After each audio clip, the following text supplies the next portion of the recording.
Julius Nyerere was born on April 13, 1922 in Butiama, Tanganyika, to a local Zanaki chief called Nyerere Burito. At the age of 12, he began his education at the government primary school in Musoma, walking 26 miles each day to attend classes. He completed his schooling a year later.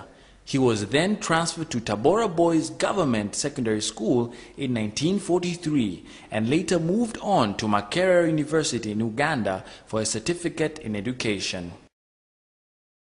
In 1949, he became the first Tanganyikan to study in Britain, where he obtained a Master's of Arts in History and Economics at the University of Edinburgh. In 1954, he developed the Tanganyika African National Union, which grouped together nationalist factions towards an agenda for independence and self-reliance for the country.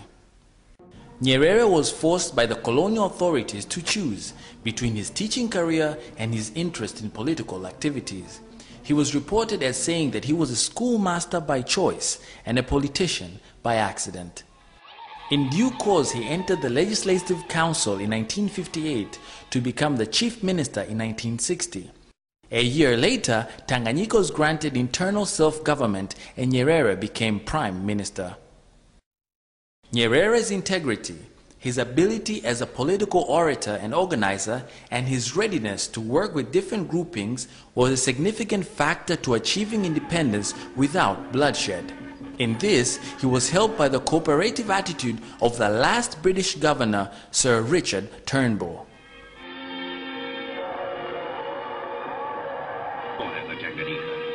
God Save the Queen would be replaced by God Bless Africa.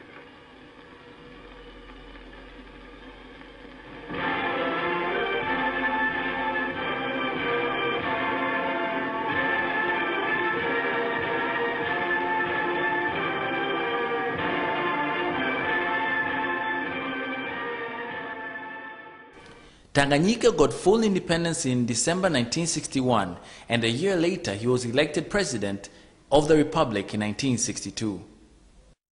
Head of a state is a head of a state. If you cough, people say that fellow's coughing, and then you are advised as head of a state, and you are. During his political career, Nyerere grew to become one of the most respected and a leading figure in Africa through his messages of peace, unity, and his commitment to the liberation of the African people. He was instrumental in the creation of the Organization of African Unity and made his country the headquarters of the liberation movements in the continent.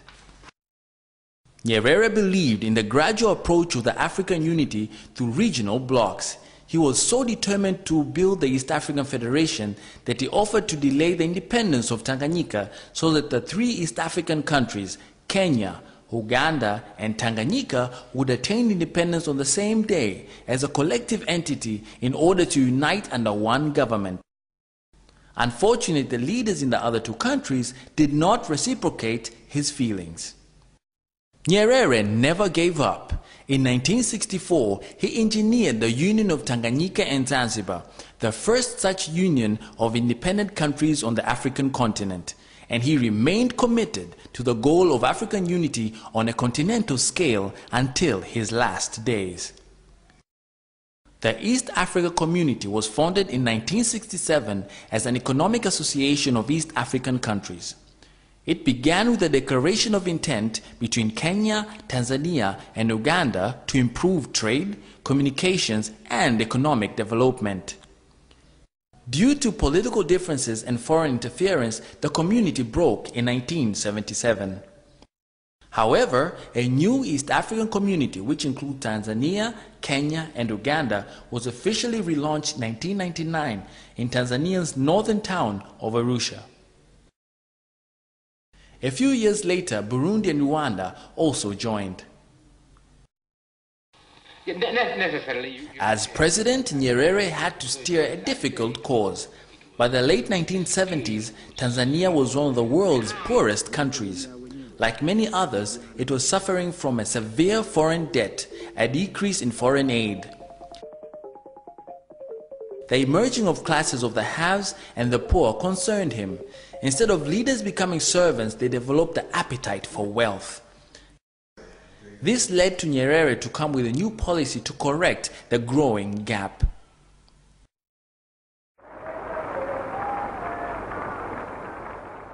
The Arusha Declaration of 1967 was a blueprint for establishing a more egalitarian society, which placed emphasis on self-reliance and avoided dependence upon foreign loans. The strategy entailed state ownership of major means of production and important services. Consequently, commercial banks, mills, commercial farms, and leading import and export houses were nationalized. More importantly, he introduced the leadership code. Nyerere, who was fondly known as Mwalimu, the teacher, argued that Tanzania had to move from being a nation of individual peasant producers, adopting the incentives and the ethics of the capitalist system. Instead, gradually building a nation of Ujamaa villages where the people would cooperate directly in small groups, which would further produce and equally share the benefits. We collectivized agriculture in Tanzania. We never did. There are a bunch of fools who keep saying, you collectivized agriculture and that is why. We never did.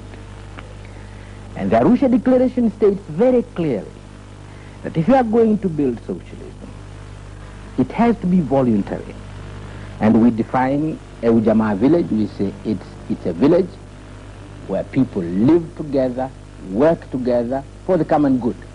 They cannot live together, work together for the common good if you are going to force them. They won't work together. So that is the first thing. We have not tried to force collectivization. Never. There was never a movement of forcing people to put their farms together and work together. So you have to persuade. And since you are persuading people, we envisaged from the very beginning that it was going to take a long time. And it's a process, and it's a process. We can take you now to villages in Tanzania where there is complete collectivization, complete, voluntary and complete. And we can take you to areas, villages, most of them in Tanzania, where there is very little collectivization. Most of the peasants are still working on their own farms. Fine, we have no problem. What we want is to help the peasant on his plot, to produce the maximum, and we realize beyond that they will have to cooperate. They'll have to cooperate together. Julius Nyerere believed in the people-centered socialism. Humanness in its fullest sense rather than wealth creation must come first. Societies became better places through the development of people. The policy focus was on human development and self-reliance, which brought some success in key areas, notably in health, education, and political identity. He believed that for long the economy of Tanzania would depend on agriculture and animal husbandry as a means by which Tanzanians could live without depending on foreign assistance if they used their land properly. Land was the basis of human life, and all Tanzanians would use it as a valuable investment for future development. The government endeavored to see to it that it was being used for the benefit of the whole nation and not for the benefit of one individual or just a few people. It was the responsibility of the government and the cooperative societies to see to it that the people got the necessary tools, training, and leadership in modern methods of agriculture. To implement the policy of self-reliance effectively, the people had to be taught the meaning of self-reliance and its practice to become self-sufficient in food, shelter, and reliable social services.